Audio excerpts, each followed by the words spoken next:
बुरी आदतों को अगर समय पर ना बदला जाए तो वो आदतें आपके समय को बदल देती हैं। लर्निंग सीरीज देख रहे हैं आप, सीखोगे नहीं तो जीतोगे कैसे। मैं हूं आरजे कार्तिक और जापान के लोगों की 8 ऐसी आदतें जो अच्छी हैं, बहुत अच्छी हैं और सबको सीख लेनी चाहिए। आइए उनके बारे में डिटेल में बात करते हैं। नंबर 1 है टॉयलेट क्लीनिंग। जापान के लोग कहा जाता है कि रोजाना अपने घर के टॉयलेट को क्लीन करते हैं। यहां तक कि बच्चे जब स्कूल में जाते हैं तो उन्हें यही सिखाया जाता है कि अपनी क्लास को साफ कीजिए, यहां तक कि बाथरूम भी साफ कीजिए, क्योंकि साफ सफाई वहां पर पढ़ाई का एक अहम हिस्सा है। सारे बच्चों को मिलजुल करके ये टॉयलेट क्लीनिंग का काम करना होता है। जापान में बच्चों को टॉयलेट्स क्लीन करने होते हैं। इसे वहां के लोग कल्चर यानी कि संस्कृति के तौर पर देखते हैं, जिसको ओसोजी कहा जाता है। फेंग शुई मान्यताओं और लायन कॉर्पोरेशन का एक सर्वे बताता है कि शौचालय की सफाई करना गुड फॉर्च्यून लेकर आता है, लक बढ़ाता है और आपको और ज्यादा मिलनसार और विनम्र यानी कि हम्बल बनाता है। यहां तक कि वहां एक बड़े बिजनेसमैन है, ऑटो सप्लाई और parts retailer yellow head company के सीईओ हैं श्री हिदेसा बुरो कागियामा, जो पर्सनली अपने ऑफिस का जो उनका खुद का जो टॉयलेट है उसे क्लीन करते हैं और वो कहते हैं कि मुझे इससे बहुत सारे फायदे मिले। मैं विनम्र हो गया हूं, मेरे अंदर जुनून डेवलप हुआ है, मेरे अंदर शुद्ध हृदय की भावना आई है।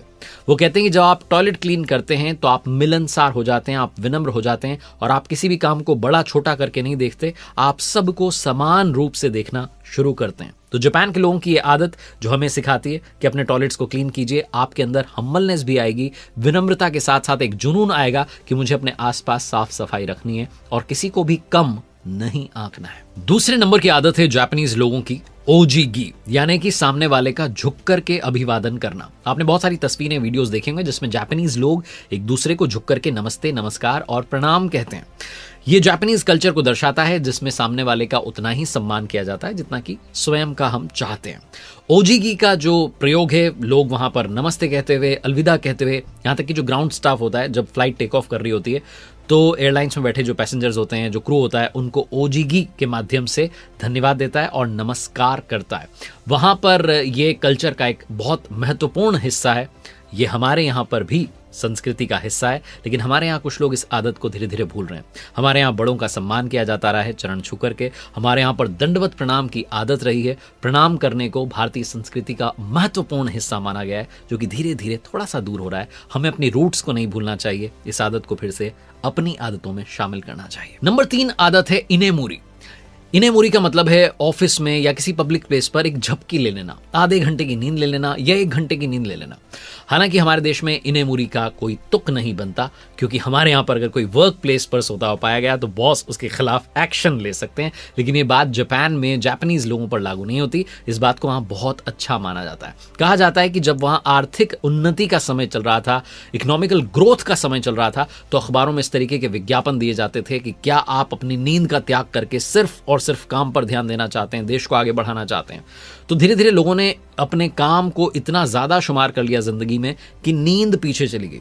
धीरे धीरे वापस उस नींद को और काम के जो बैलेंस है उसको सही करने के लिए इनेमुरी को लाया गया। इनेमुरी का मतलब है वर्क प्लेस पर या पब्लिक प्लेस पर आप छोटी सी नींद ले लीजिए, जिससे कि आपके अंदर फिर से एनर्जी आ जाए। और बहुत सारी रिसर्च बताती हैं कि हमें अपनी नींद को प्रायोरिटी देनी चाहिए। जब आप गुड स्लीप, अच्छी नींद लेते हैं तो आपकी जिंदगी में आपका दिन जो है बेहतरीन जाता है, आप परफेक्ट एनर्जी के साथ में काम कर रहे होते हैं। तो इनेमुरी को आप अपने वर्किंग कल्चर में, अपनी लाइफ में धीरे से शामिल कर सकते हैं और अपने बॉस को भी बताएं कि इनेमुरी के बहुत सारे फायदे हैं। चौथे नंबर पर एक बहुत ही छोटी सी आदत है लेकिन काम की आदत है। आपने देखा होगा हमारे यहाँ पर यह आदत धीरे धीरे पीछे जा रही है। हम किसी भी शोरूम में जा रहे हैं, किसी भी दुकान पर जा रहे हैं, रेस्टोरेंट में जा रहे हैं, शूज पहन करके ही चले जाते हैं।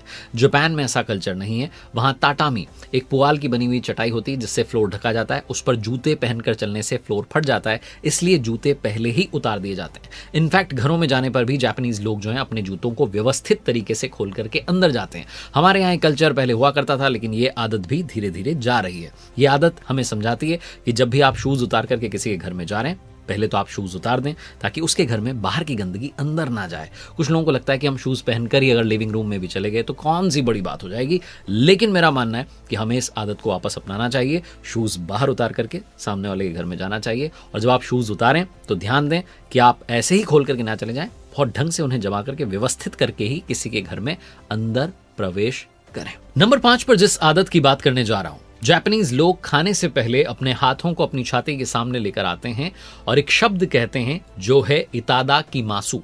इतादा की मासु ये शब्द स्कूल्स में, रेस्टोरेंट में, कैफे में, जहां कहीं भी वो हैं और भोजन शुरू करने जा रहे हैं, दफ्तर में अगर हैं, कैंटीन में हैं, तो इतादा की मासू कहते हैं। दोनों हाथों को छाती के सामने रखने की मुद्रा को गैशो कहा जाता है और जो शब्द बोला जाता है वो है इतादा की मासू। ये उनकी एक मान्यता है जिसके अनुसार भोजन बनाने वाले को, भोजन में जो सामग्री है उसको, अन्न को, हर व्यक्ति को जो इस भोजन बनाने की प्रक्रिया में शामिल हुआ है उसको आभार देने के लिए इतादा की मासू कहा जाता है। जापानीज कल्चर का ये बहुत महत्वपूर्ण हिस्सा है और ये आदत हमारी भी हुआ करती थी। स्कूल्स में हमने भी भोजन मंत्र के साथ ही भोजन की शुरुआत की, प्रेयर के साथ ही लंच की शुरुआत की, लेकिन जब बड़े हुए तो धीरे से इस आदत को भुला दिया। हालांकि अभी भी भारत में स्कूल्स में भोजन मंत्र के साथ ही भोजन की शुरुआत करवाई जाती है, प्रेयर के साथ ही जो है लंच की शुरुआत करवाई जाती है। इस आदत को कभी ना भूलें। आप जब भी अन्न ग्रहण करने जा रहे हैं धन्यवाद दें और उसके बाद अन्न ग्रहण करें। नंबर 6 की आदत जो है बहुत सारे आपके झगड़े सुलझा सकती है। सुमिमासेन कह दीजिए जब आपको फॉर्मली किसी को सॉरी कहना है, और गोमेन नासाई कहिए जब आप इनफॉर्मली कहना चाहते हैं आई एम सो सॉरी, मुझे माफ कर दो। जापान के लोग जितने मॉडर्न हैं उससे कहीं ज्यादा वो ट्रेडिशनल हैं और रिश्तों की कद्र करने वाले हैं। इसीलिए उस देश में बच्चों को बचपन से ही कहा जाता है कि अपनी गलती स्वीकार कर लीजिए और उसके लिए बाकायदा अपॉलजीज मांगिए, यानी कि गोमेन नासाई कहना शुरू कर दीजिए। जापान में जब भी किसी व्यक्ति से गलती होती है या अनजाने में किसी का नुकसान हो जाता है तो नुकसान की भरपाई के पूरे पैसे भी दिए जाते हैं और साथ में एक चिट्ठी लिखी जाती है जिसमें बाकायदा सॉरी जो है वो मांग लिया जाता है, माफी मांग ली जाती है ताकि किसी को उनकी वजह से परेशानी ना हो। और सिर्फ पर्सनली नहीं बल्कि पब्लिकली भी वहां पर जो है सॉरी मांगने का चलन है। उस देश में ट्रेन अगर 2 मिनट लेट हो जाती है तो रेलवे जो है वो सार्वजनिक माफी मांगता है। होटल में अगर 1 मिनट के लिए भी इंटरनेट बंद हो जाता है तो पब्लिकली जो है एक लेटर चस्पा किया जाता है और उस पर सॉरी मांगी जाती है। जापान में अगर कोई ट्रेन 1 घंटा देरी से चले, पहली बात तो ऐसा सोचा नहीं जा सकता, और अगर ऐसा हो जाए तो बाकायदा अगले दिन वो अखबार की हेडलाइंस बन जाती है। जापान का जो रेलवे उसने एक बार सबका दिल जीत लिया था। सिर्फ एक बच्चे के लिए ट्रेन चलाई थी। ये बच्ची अपनी स्कूल की पढ़ाई पूरी कर सके इसलिए वो ट्रेन चलाई गई। शिरातक स्टेशन पर दिन में 2 बार ट्रेन गई, एक बार स्कूल छोड़ने के लिए और एक बार उस बच्ची को स्कूल खत्म होने के बाद उसे घर छोड़ने के लिए। कहा गया कि जब तक ये बच्ची ग्रेजुएट नहीं हो जाती तब तक उस रूट पर यह सेवा जारी रहेगी। 2016 में उस लड़की ने अपनी पढ़ाई पूरी की और फाइनली उस ट्रैक पर जो है ट्रेन को बंद किया गया। 1932 में उस ट्रैक पर इस ट्रेन को चलाने की शुरुआत हुई थी। बहुत कम पैसेंजर्स थे इसलिए फैसला लिया गया था कि ट्रेन बंद कर दी जाएगी, लेकिन जब पता चला कि एक बच्ची को स्कूल जाने में दिक्कत हो रही है तो सिर्फ एक पैसेंजर के लिए वहां ट्रेन चलाई गई। इससे आप समझ सकते हैं कि लोगों का कितना सम्मान जापान में किया जाता है। जापानीज लोगों की से हैबिट कहिए या लाइफस्टाइल का हिस्सा, क्योंकि वहां पर लोगों ने अच्छी आदतों को जीवन में शुमार कर रखा है और हर पल उसको फॉलो करते हैं। 7वें नंबर की आदत है हारा हाची बू।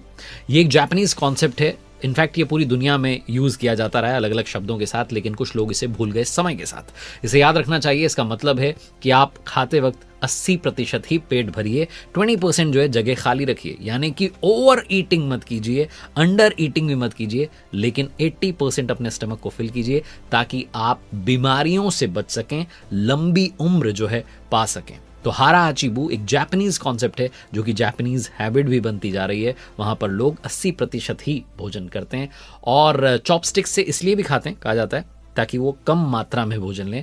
छोटे छोटे जो हैं क्वांटिटी में वो फूड लेते हैं और उसे फॉलो करते हैं ताकि ओवर ईटिंग ना हो जाए। तो हारा हाची-बू आपकी डाइट में शामिल कीजिए ताकि आपकी हैबिट अच्छी बने और आपकी हेल्थ अच्छी बने। नंबर 8 पर आखिरी में बात कर रहा हूं एक ऐसी आदत की जो हमें अपना लेनी चाहिए। अगर हम किसी का विरोध करना चाह रहे हैं तो उसकी वजह से दूसरों का नुकसान नहीं होना चाहिए।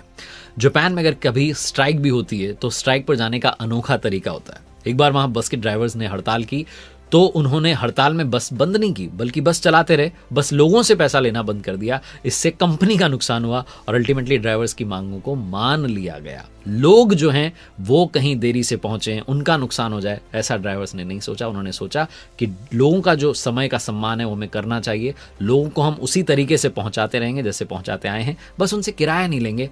अपने आप उनकी बात मैनेजमेंट तक पहुंच गई और एक स्ट्राइक का अनोखा तरीका पूरी दुनिया में पहुंच गया कि हमेशा हड़ताल पर जाने का मतलब ये नहीं होता कि आप काम बंद करके बैठ जाएं। इसका मतलब ये भी होता है कि आप एक नया तरीका निकालें जिससे आपकी जो आवाज़ है, आपकी जो मांग है वो सुन ली जाए, मान ली जाए। ये 8 अच्छी आदतें अपनाइए, अपनी जिंदगी को बेहतरीन बनाइए। नए साल की बहुत सारी आपको शुभकामनाएं। देखते रहिए आरजे कार्तिक के साथ हर सोमवार सुबह 9:30 बजे एक नई कहानी। कर दिखाओ कुछ ऐसा कि दुनिया करना चाहे आपके जैसा।